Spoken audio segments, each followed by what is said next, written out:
सभी पंच नमस्कार मंत्र का स्मरण करेंगे। नमो अरिहंताणं,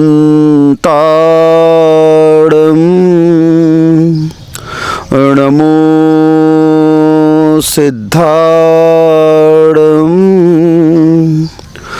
नमो आयर्याणं,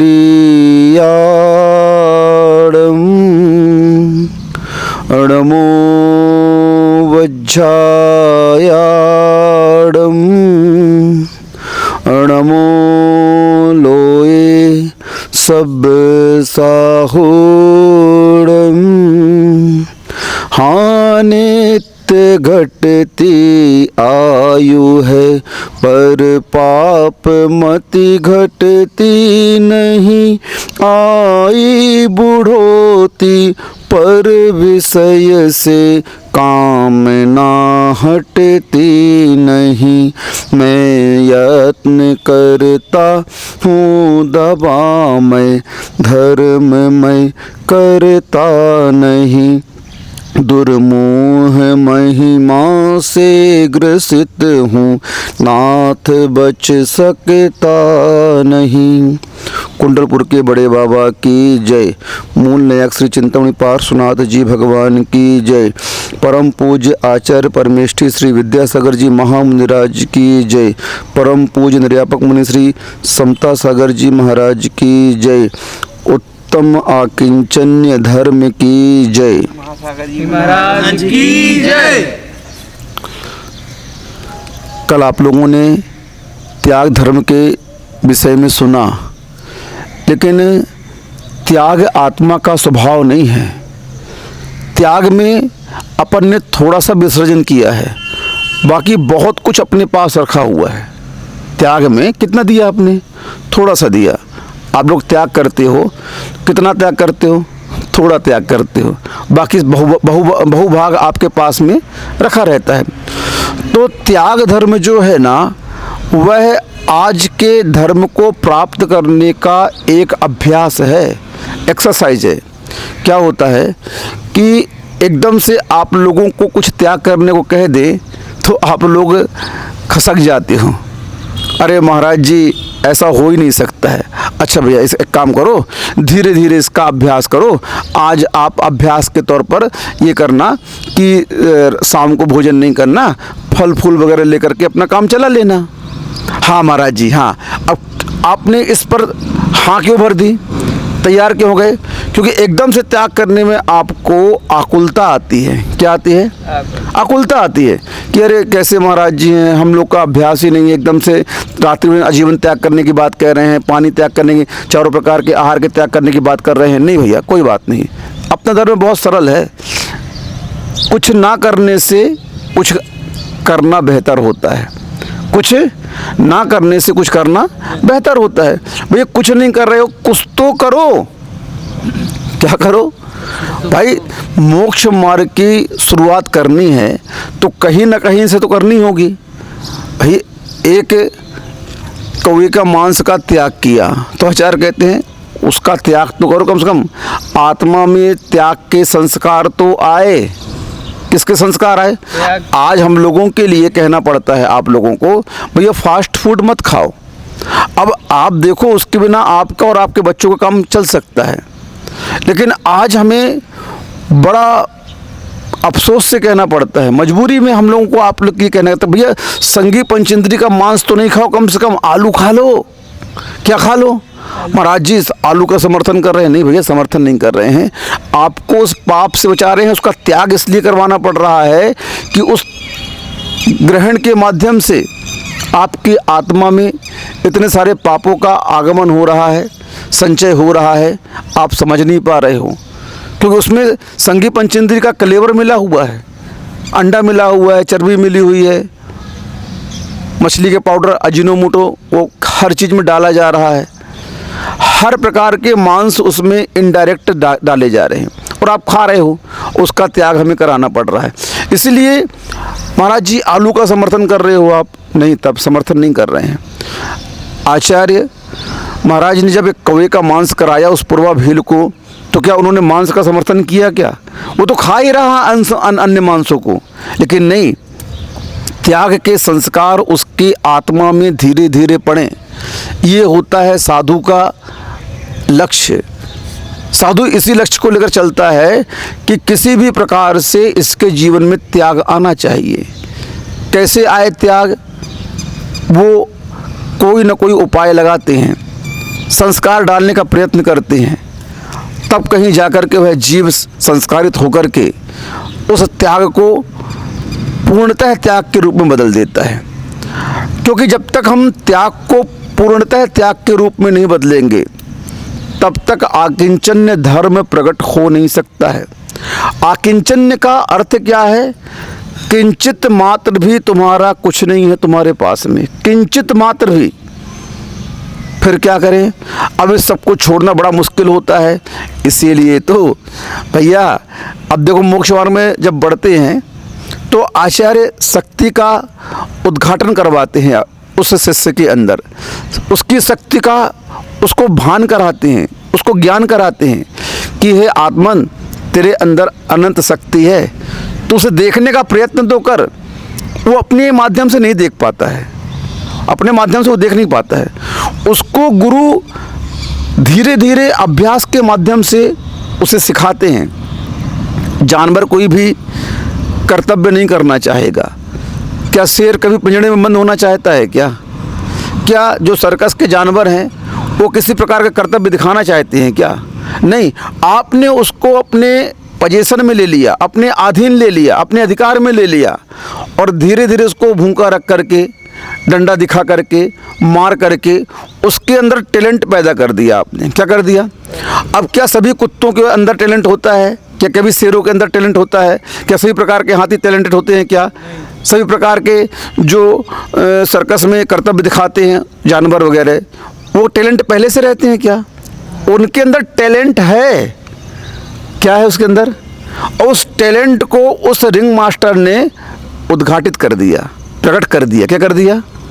बस बात यहाँ पर प्रकट करने की है उस टैलेंट को। जब उस जानवर के अंदर इतना टैलेंट है यार, वह जानवर अगर अपने विकास की ओर आगे बढ़ता है तो सोच लो, आचार्य कहते हैं वह अपने त्याग के माध्यम से, अपने तप के माध्यम से, अपने ज्ञान के माध्यम से पंचम गुण स्थान को प्राप्त कर सकता है। किस गुण स्थान को? पंचम। हाँ, जो आप लोग व्रती बनते हो, 2 प्रतिमा आदि के व्रत लेते हो, उस व्रत को वह त्रिंच गति का जीव भी पाल सकता है महानुभाव। तो आप नहीं पाल सकते क्या?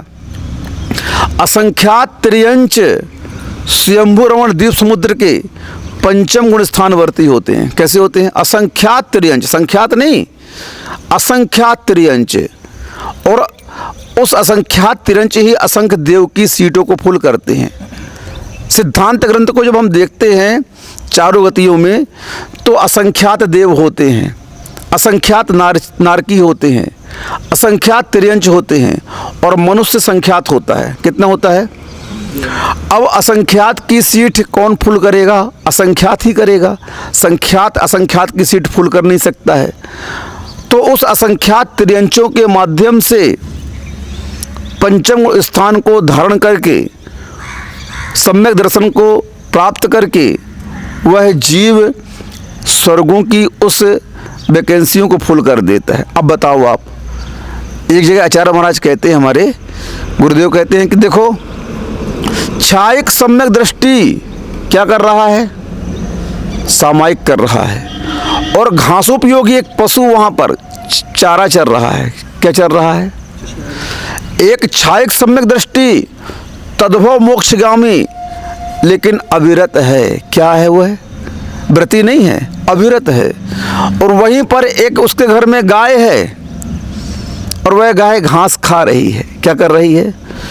अब दोनों की निर्जरा को जब कंपेयर किया गया, तुलना की गई, तो उस छायक सम्यक दृष्टि की निर्जरा की अपेक्षा उस घासोपयोगी त्रियंच की निर्जरा असंख्यात गुणी हो रही है। क्या बात है! असंख्यात गुणी कर्मों की निर्जरा कौन कर रहा है?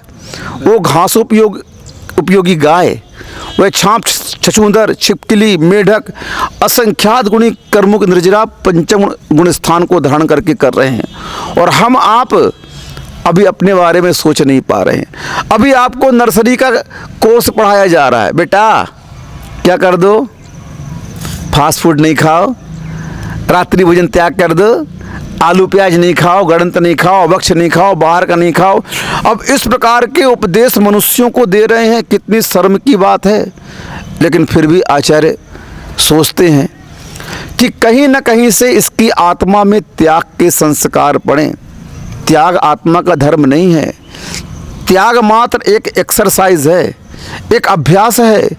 उस आकिंचन्य को प्राप्त करने के लिए मूल धर्म तो आकिंचन्य है।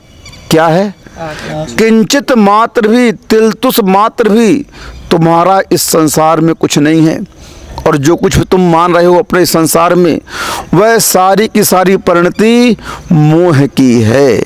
ये मेरे पिता हैं, ये मेरे माँ हैं, ये दादा हैं, ये दादी, 18 नातों को अपना मान रहे हो, इन धन संपत्तियों को जड़ की अपना मान रहे हो, शरीर मिल गया, भोगने की शक्ति मिल गई, उस भोग को अपना मान रहे हो, ये शरीर को अपना मान रहे हो।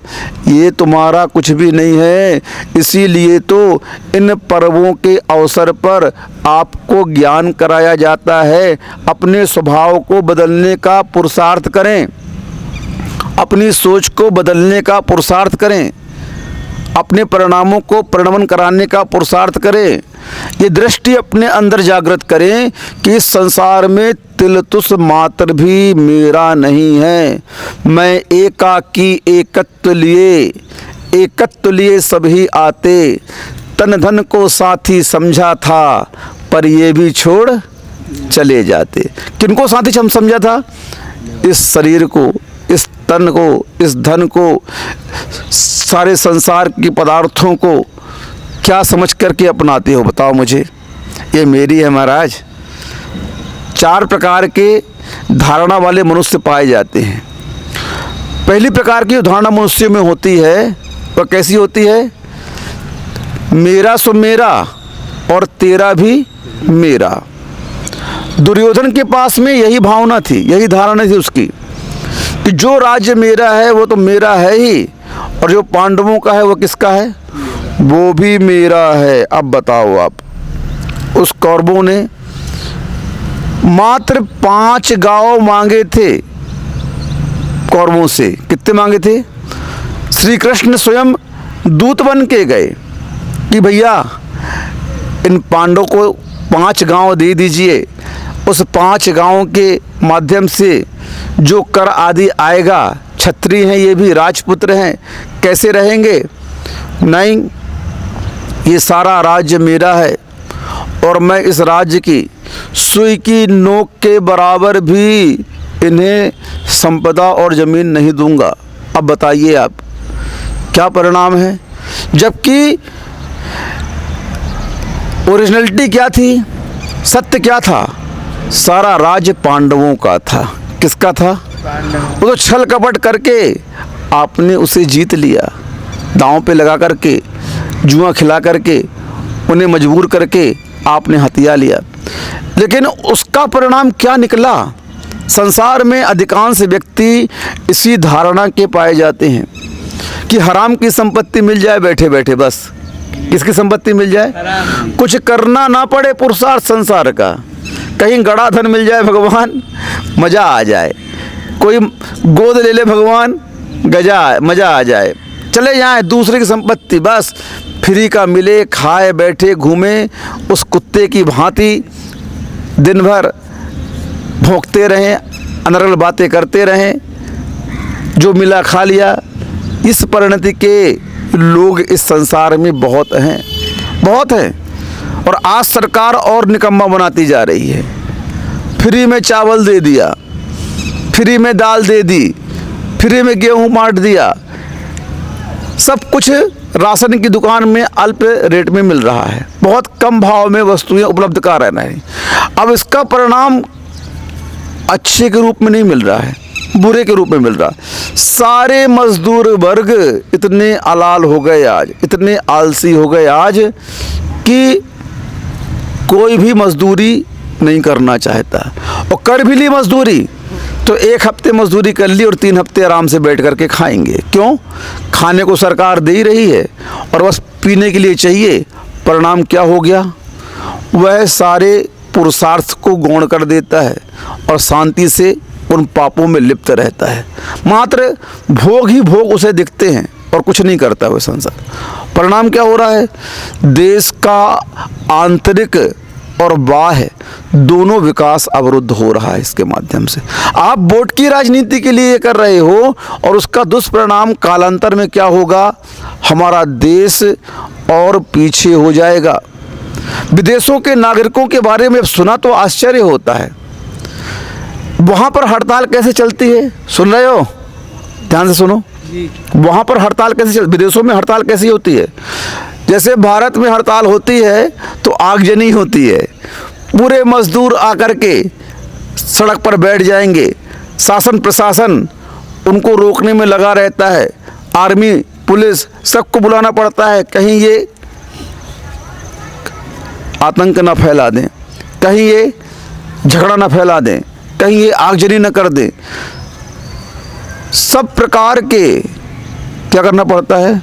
प्रबंध उस नुकसान से बचने के लिए सरकार को करना पड़ता। क्यों? क्या हुआ? सुन रहे हो? नहीं सुन रहे हो? कहाँ जा रहे हो? सुन तो लो। आज आकिंचन धर्म है। कौन सा धर्म है? आकिंचन धर्म है। सुन लो थोड़ा सा, मत त्यागना। सेठ जी हम कुछ नहीं छुड़ा रहे हैं, तुम्हारी दुकान तुम्हारे पास रहेगी, तुम्हारा मकान तुम्हारे पास रहेगा, मैं तुमको त्याग नहीं करवा रहा हूँ। आकिंचन जो बनता है ना, वह अंदर के त्याग से बनता है। किसके त्याग से बनता है? त्याग तो बाहर की वस्तुओं का किया जाता है। किसका किया जाता है? त्याग में तो हम बाहर की वस्तुएं त्याग करते हैं, और आकिंचन में पूर्ण उस आत्म स्वभाव में लीन होना पड़ता है। यह अंतरंग का परिणमन है। किसका परिणमन है? बैठ करके एकत्व का चिंतन करने का परिणमन है आकिंचन। तो उस आगजनी को रोकने के लिए क्या करना पड़ता है? पुलिस प्रशासन प्रबंध करती है। लेकिन विदेशों में हड़ताल कैसे होती है? सुनो, ध्यान से सुनो। वहाँ के मजदूर वर्ग कभी भी आगजनी नहीं करते, कभी भी दंगा फसाद नहीं करते जैसे भारत में होता है। वहाँ के मजदूर जब अपनी मांगों को लेकर के हड़ताल करते हैं तो कैसे करते हैं? जैसे कोई पार्ट्स बना रहे हैं तो उस पार्ट्स का आधा पार्ट्स बनाएंगे, आधा नहीं बनाएंगे। जूता कंपनी में हड़ताल हो रहा है तो एक पाँव का जूता बनेगा, दूसरे पाँव का जूता नहीं बनाएंगे। क्या करेंगे? तो इससे काम भी नहीं रुकता है और देश का पतन भी नहीं होता है, उसका विकास चलता होगा। जैसे उनकी मांगें पूरी होती हैं वैसे ही दूसरे पार्ट्स बनना शुरू हो जाते हैं। ये है वास्तविक समर्पण देश के प्रति, ये है वास्तविक अर्थ पुरुषार्थ। लेकिन यहाँ पर क्या हो रहा है? बस हरामखोरी की नीति चल रही है। किसकी? जो मिल जाए फ्री में लाते जाओ, मेरा है सब मेरा है, तारो माल सो मारो माल, मारो माल तो मारो थेई छे, कहीं छे थेई छे मारो। हाँ, तुम्हारा माल तुम्हारा माल, तुम्हारा माल तो मेरा माल, और मेरा माल तो मेरा है ही है। इस परिणाम के साथ परिणमन चलता रहेगा तो नरक निगोद के अलावा कुछ नहीं मिलेगा। सेठ जी सुन रहे हो? परिणामों को बदलने का पुरुषार्थ करिए थोड़ा सा। धर्म आत्मा को निर्मल बनाने का कार्य करता है, आत्मा को पवित्र सरल बनाने का कार्य करता है। हम धर्म करें और हमारी आत्मा सरल निर्मल और पवित्र ना बने तो आप धर्म से कोसों दूर हैं। अभी कितने दूर हैं? अब दूसरा परिणाम वाला व्यक्ति कैसा होता है? भैया मेरा सो मेरा और तेरा सो तेरा। पांडव, देखो भाई, जो राज्य मुझे दिया गया था वो मेरा है, हस्तिनापुर हमारा है, दिल्ली का राज्य हस्तिनापुर कहलाता है, वो मेरा है, और जो तुम्हारे पास था वो तुम्हारा है। युद्ध किस लिए हुआ? इसी के लिए हुआ। बहुत सारे व्यक्ति इस मानसिकता के रहते हैं, अच्छे रहते हैं, इस मानसिकता को थोड़ा सा अच्छा मानते हैं। धर्म की दृष्टि में अच्छा नहीं है, क्योंकि यहाँ तक तेरे मेरे का प्रश्न उठेगा वहाँ तक धर्म शुरू नहीं होगा। क्या हुआ?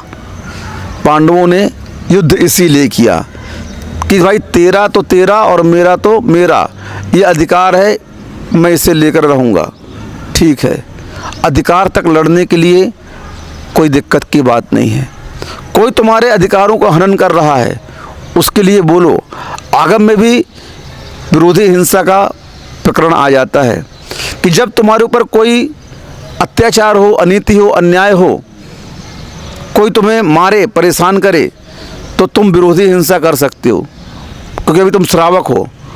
क्या हो, तो हम नहीं कर सकते, लेकिन तुम्हारे पास में ये अधिकार है कि आप विरोधी हिंसा कर सकते हो। तो इस प्रकार का व्यक्ति बुरा तो नहीं कह सकते हैं, सामान्य व्यक्ति की श्रेणी में आ जाता है कि हाँ भाई, ये अपने अधिकारों की लड़ रहा है। अभी उदारता नहीं आई तुम्हारे अंदर, उदारता नहीं आई, अभी अपनेपन की भावना है। मैंने कमाया है, बहुत स्ट्रगल किया, बहुत संघर्ष किया, बहुत मेहनत की मैंने, और इस संपदा को मैंने अर्जन किया है, मैं इसे छोड़ूंगा नहीं, ये भावना रहती है। और उस संपत्ति को अपना मानती हुए जीव कैसा विचार करता है, तुम्हारा तो तुम्हारा भैया और मेरा तो मेरा, तुम्हारा मैं छूँगा नहीं और अपना छूने नहीं दूंगा, तुम्हारा छूँगा नहीं और अपना छूने नहीं दूंगा। और तुमने अगर मेरा छुआ तो ये उंगली साबुत नहीं रहेगी, हाथ से छुआ तो हाथ साबुत नहीं रहेगा, शरीर से छुआ तो शरीर भी तुम्हारा क्या कर दूंगा, समाप्त कर दूंगा, मैं छोड़ूंगा नहीं। पांडवों ने यही किया। युद्ध का परिणाम आपको बताने की आवश्यकता नहीं है। 18 दिन तक वह युद्ध चला और 9 अक्षौहिणी सेना वहाँ पर नाश हुई। उस युग में जो साक्षात मोक्ष का कपाट जहाँ से खुला था, उस युग में भी ऐसी मानसिकता के लोग थे, और उन्होंने इस मानसिकता को लेकर के कितने जीवों की हिंसा कर दी। सोचो थोड़ा सा, अपन को इसी परिणामों से बचना है। ये दोनों परिणाम हमारा कल्याण करने वाले नहीं हैं। इन दोनों परिणामों के माध्यम से हमारी बुद्धि ममत्व युक्त रहेगी, परिग्रह से युक्त रहेगी, और जब तक हमारी बुद्धि में तेरा मेरापन का कर्तापन चलता रहेगा, तब तक आत्मोपलब्धि प्राप्त हो नहीं सकती है। उस आत्मा का स्वभाव जो तंकुट कीर्ण स्वभाव वाली है, वह स्थिरता तुम्हारे अंदर आ नहीं सकती है। और जब तक स्थिरता नहीं आएगी तो क्या होगा, नाम कर्म की प्रकृति में एक स्थिर नाम कर्म आता है। कौन सा? यह स्थिर नाम कर्म इतना महत्वपूर्ण है, इतना महत्वपूर्ण है, सुन रहे हो? 8वें अध्याय में नाम कर्म की प्रकृति आती है तत्वासुत जी के, तो उसमें स्थिर नाम कर्म के बारे में कह दिया कि जो कुछ आज तुम्हें शारीरिक स्वस्थता प्राप्त हो रही है, आज आप स्वस्थ हो ना, उस स्वस्थ का मूलाधार क्या है? स्थिर नाम कर्म। जो आपके शरीर में अवयव हैं अंदर, उसे स्थिर रखता है। कफ पित्त वात को वह स्थिर रखता है। ये तीनों बिगड़ गए अगर, तो परिणाम क्या होगा? आपके अंदर बीमारियां उत्पन्न हो जाएंगी। तो अस्थिर नाम कर्म आपके शरीर में रोग पैदा करता है। सुन रहे हो? और यहाँ पर भी मोक्ष मार्ग में भी जब तक धर्म के प्रति अस्थिरता होगी, तब तक आपका कल्याण होने वाला नहीं है। यही अस्थिरता हमें मोक्ष मार्ग से दूर करती है। और धर्म देवगुरु शास्त्र के प्रति अगर हमारा मन स्थिर हो जाए, तो यही स्थिरता आत्मा को स्वस्थ बनाती है। नाम कर्म की स्थिरता शरीर को स्वस्थ बनाती है, और नाम कर्म की अस्थिरता शरीर को अस्वस्थ बनाती है। इस प्रकार मोक्ष मार्ग में हमारे स्वयं के मन की स्थिरता हमारी आत्मा को कर्मों से मुक्त कराती है, और हमारे मन की अस्थिरता मोक्ष मार्ग में हमारे आत्मा को संसार में परिभ्रमण कराती है। ये स्थिर नाम कर्म बड़ा मार्के का है। अगर स्वस्थ रहना चाहते हो तो इस स्थिर नाम कर्म की ओर विशेष ध्यान देना चाहिए। और वह ध्यान कैसे होगा कि हम अपने शरीर को देखते रहें, परखते रहें, तब हमारे शरीर में कफ पित्त वात का संतुलन बराबर चलेगा। एक भी संतुलन अगर उखड़ गया, अस्थिर हो गया, तो आपका बैठना मुश्किल हो जाएगा। जो आप बैठे हो ना बड़ी शांति से, स्थिरता के साथ में, बड़ी पुण्य प्रकृति है ये स्थिर नाम कर्म। कैसी है? नाम कर्म की पुण्य प्रकृति है, और इस पुण्य प्रकृति के कारण ही आप शांति से बैठे हो, कई घर पर टिके पड़े हैं, कई अस्पताल में भर्ती हैं पर्युषण पर्व के इस अवसर पर। इस महोत्सव के समय में कहाँ रखे हैं? भाग्योदय में भर्ती हैं। क्यों भर्ती हैं भाग्योदय में? क्योंकि उन्होंने अपना भाग्योदय नहीं किया था, इसलिए भाग्योदय अस्पताल में भर्ती हैं। इसलिए आप लोग इस धर्म की अस्पताल में भर्ती हो जाओ भैया, तो उस संसार के शरीर की अस्पताल में भर्ती नहीं होना पड़ेगा। तो यह स्थिर नाम कर्म जैसे शरीर को स्थिर रखता है, वैसे ही हमारे परिणाम हमारे लिए मोक्ष मार्ग में स्थिर रखते हैं। तो यह मानसिकता भी सामान्य मानसिकता के अंतर आती है, तुम्हारा तो तुम्हारा और मेरा सो मेरा। अब तीसरी मानसिकता यहाँ पर और आपके सामने रख रहा हूँ, वह क्या है? मेरा सो तेरा और मेरा भी तेरा। तीसरी मानसिकता संसार की। यह जो परिणाम है सामान्य व्यक्ति के अंदर ये परिणाम नहीं हो सकते हैं। यह विशेष व्यक्तित्व का धनी जो होगा, जिसकी दृष्टि में संसार के पदार्थ, संसार के भोग, संसार के संबंध, ख्याति लाभ पूजा की चाह नहीं होगी, वही इस मानसिकता का धनी होगा। और उस मानसिकता के धनी व्यक्ति को सज्जन साधु कहते हैं। क्या कहते हैं? ये साधु पुरुष है। हमारे यहाँ भरत जी का उदाहरण आता है। कौन वाले भरत जी? आदिनाथ जी वाले भरत जी नहीं, राम वाले भरत जी। कौन वाले भरत जी? जब कैकेयी ने अपने पुत्र भरत को राजपाट देने के लिए राम को वनवास दिला दिया, वचन था दशरथ जी से, दिला दिया वचन। और राम भी मर्यादा पुरुषोत्तम थे, उन्हें भी संसार से ज़्यादा लगाव नहीं था जैसा आप लोग लगाव रखे हुए हैं। वे भी बैरागी थे। अब चूंकि संसार में आए हैं पुण्य प्रकृति लेकर के, बलभद्र हैं, तद्भव मोक्षगामी जीव हैं, तो पुण्य का फल तो भोगना पड़ेगा। जैसे भोग भूमि में जीव जाता है ना, तो वहाँ के फल उसे भोगना ही पड़ता है, क्योंकि और कोई चारा है ही नहीं वहाँ पर। ऐसे ही संसार में जो पुण्य पुरुष आते हैं ना, उन पुण्य पुरुषों को भी संसार के भोग भोगना पड़ता है। ये नियामक है, नियोग है। चक्रवर्ती की 96,000 रानियाँ होंगी, 60 खंड का अधिपति होगा,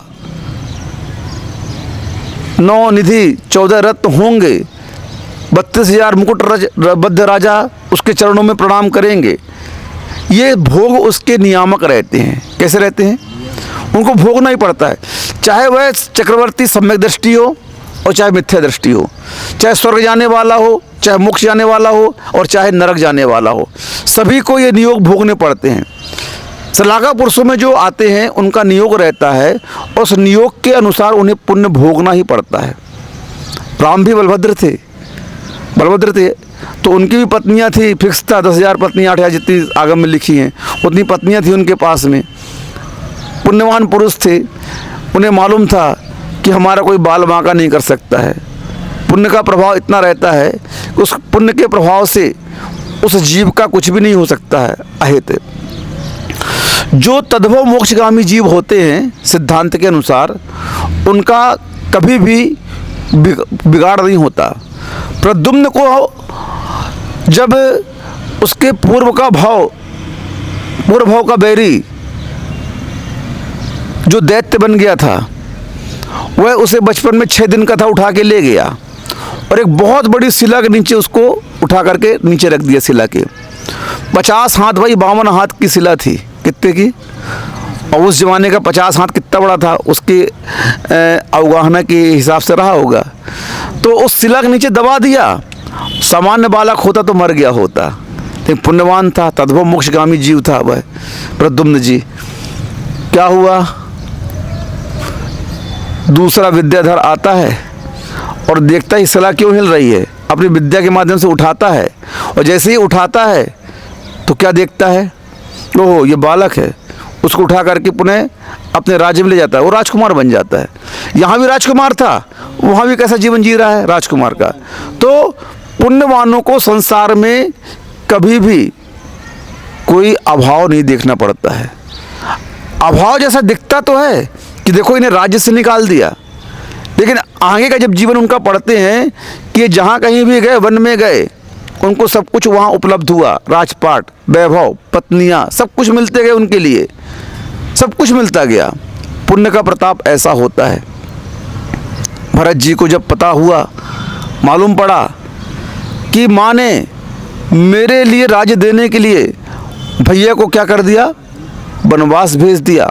ननिहाल में थे, जैसे आए उन्हें पता चला, पहुंच गए भैया के पास में, भैया मुझे ये राज्य नहीं चाहिए, मुझे तो आप चाहिए, मेरा कुछ भी नहीं है, ये आपका है सब, तुम्हारा तो तुम्हारा और हमारा भी तुम्हारा।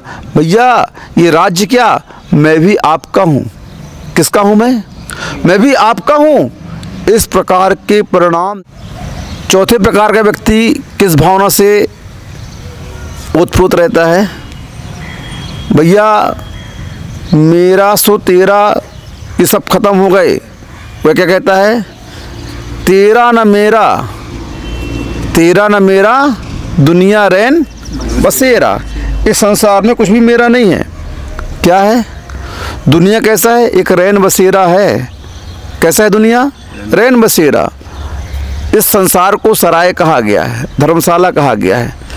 धर्मशाला में कितने दिन रहोगे आप लोग, शिखरी जाते हो ना, तो कितने दिन धर्मशाला में रुकेंगे आप लोग, 2 दिन, 3 दिन, 4 दिन, 5 दिन। उसके बाद घर चलो। कहाँ चलो, कितना भी विदेश आपको घूमने भेज दिया जाए, खूब पैसा आपके पास में, खूब ऐश कर सकते हो आप, शक्ति भी है, लेकिन महीने 2 महीने के बाद आपको वहाँ भी बोरियत लगने लगेगी। क्या लगने लगेगी, भैया चलो रिटर्न का टिकट, वापस का टिकट बनाओ। क्यों, अब घर की याद आ रही है।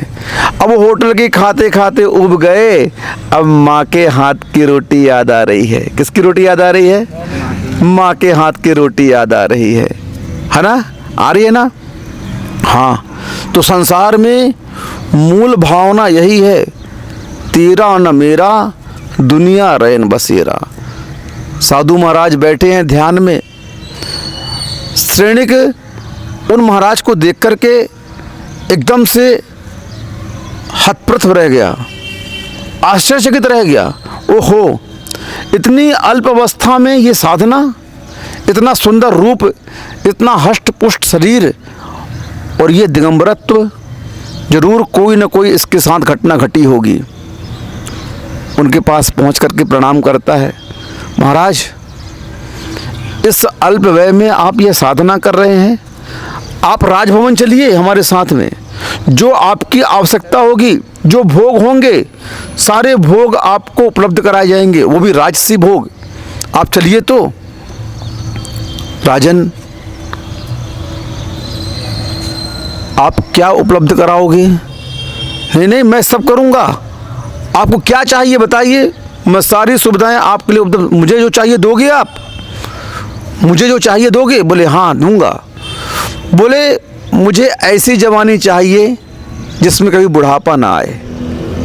देखो वो साधक क्या मांग रहा है, मुझे ऐसी जवानी चाहिए जिसमें बुढ़ापा ना आए, मुझे ऐसा शरीर चाहिए जिसमें रोग उत्पन्न ना हो, और मुझे ऐसा जन्म चाहिए कि फिर मरण को मैं प्राप्त हो ना सकूं। क्या तुम मेरी इन 3 चाह को पूरी कर सकते हो? मेरी इस 3 डिमांड को आप पूरी कर सकते हो? 3 डिमांड है मेरी। कितनी डिमांड है? ओनली 3। पहली डिमांड क्या है? मेरी जवानी कभी समाप्त ना हो, मेरा शरीर कभी रोगमय ना हो, और मुझे कभी मृत्यु ना आए। क्या आपके पास में इतनी शक्ति है कि आप मेरी इन चाह को पूरा कर सको? जैसे इस 3 प्रश्नों को वह सुनता है, वह भी दंग रह जाता है और बोलता है, भैया संसार में ऐसा कोई वैद्य है क्या जो इस प्रकार का कर सके? इस प्रकार की औषधि संसार में बनी है क्या जो हमें इस प्रकार से स्वस्थ बना सके? बोले नहीं भैया, ये तो संसार का अनिवार्य परिणमन है। जन्म हुआ है तो मरण तो होगा ही होगा, शरीर मिला है, रोग तो आएंगे आएंगे, जवानी मिली है, बुढ़ापा तो मिलेगा मिलेगा। इस परिणमन के बिना संसार में कोई भी मनुष्य रह नहीं सकता है। इस परिणमन को मैं रोकने में सक्षम नहीं हूँ। संसार के किसी भी वैद्य के पास में ऐसी औषधि नहीं है जो आपको इतना स्वस्थ बना सके। बोले है राजन, मैं उसी औषधि का पान कर रहा हूँ, मैं उसी साधना में लगा हुआ हूँ संसार के इस जवानी को बरकरार रखने के लिए, इस शरीर को रोग मुक्त रखने के लिए और इस शरीर को जन्म मरण के चक्कर से छुड़ाने के लिए औषधि है। और वह औषधि है धर्म की। सम्यक दर्शन, सम्यक ज्ञान, सम्यक चरित्र, ये रत्नत्रयी ऐसी औषधि है जिस औषधि का पान करके यह जीव अपनी जवानी, अपनी मृत्यु और अपने इस रोग को जीत सकता है। जन्म, जरा, मृत्यु, ये 3 रोग आत्मा में लगे हुए हैं। इन रोगों का निदान, इन रोगों को समाप्त अगर कोई कर सकता है तो रत्नत्रय की औषधि ही उसे समाप्त कर सकती है।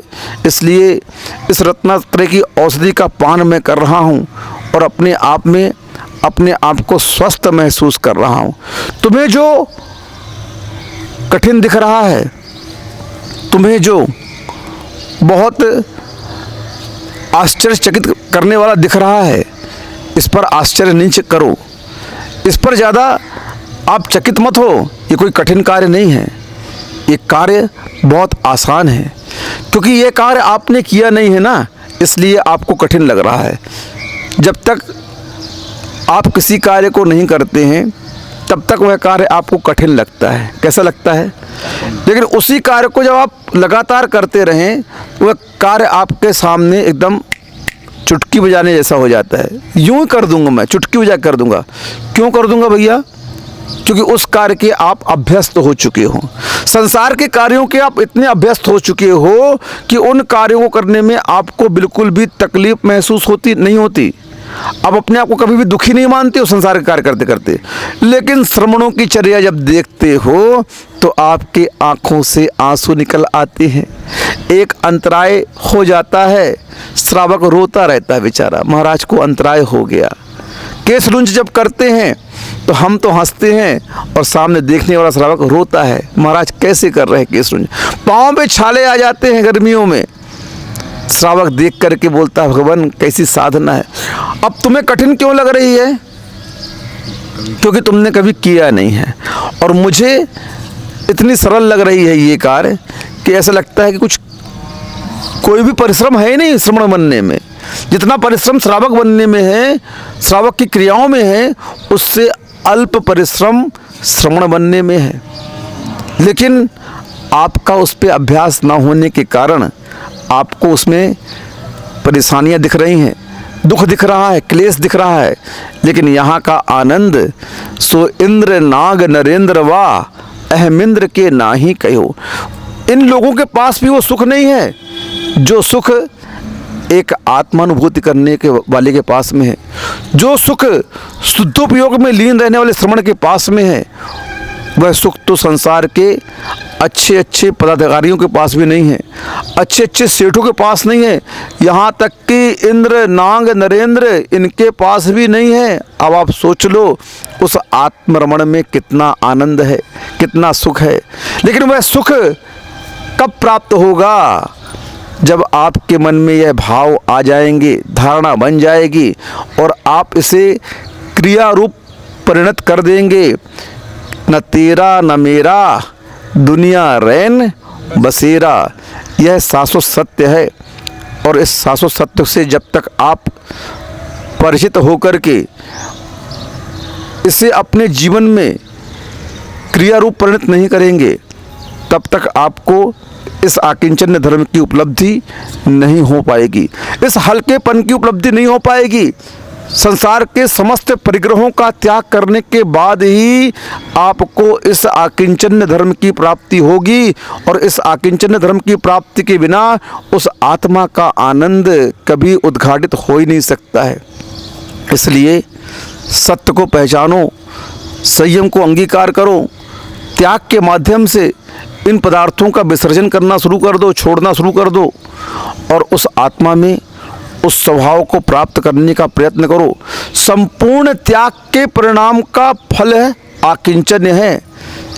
यहाँ पर तिलतुस मात्र भी अपना नहीं है, ये धारणा हमारी बन चुकी है।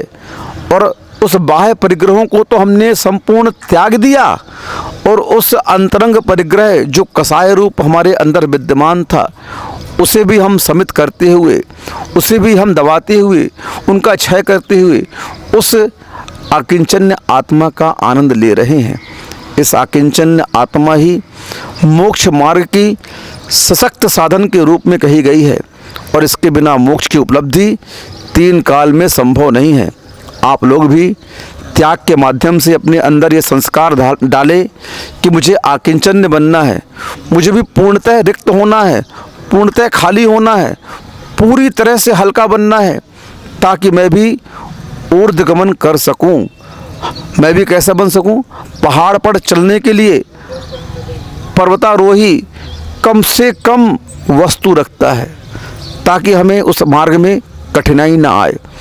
चढ़ते समय हमेशा कठिनाई महसूस होती है, और उस समय व्यक्ति अपने आप को हल्का करता है।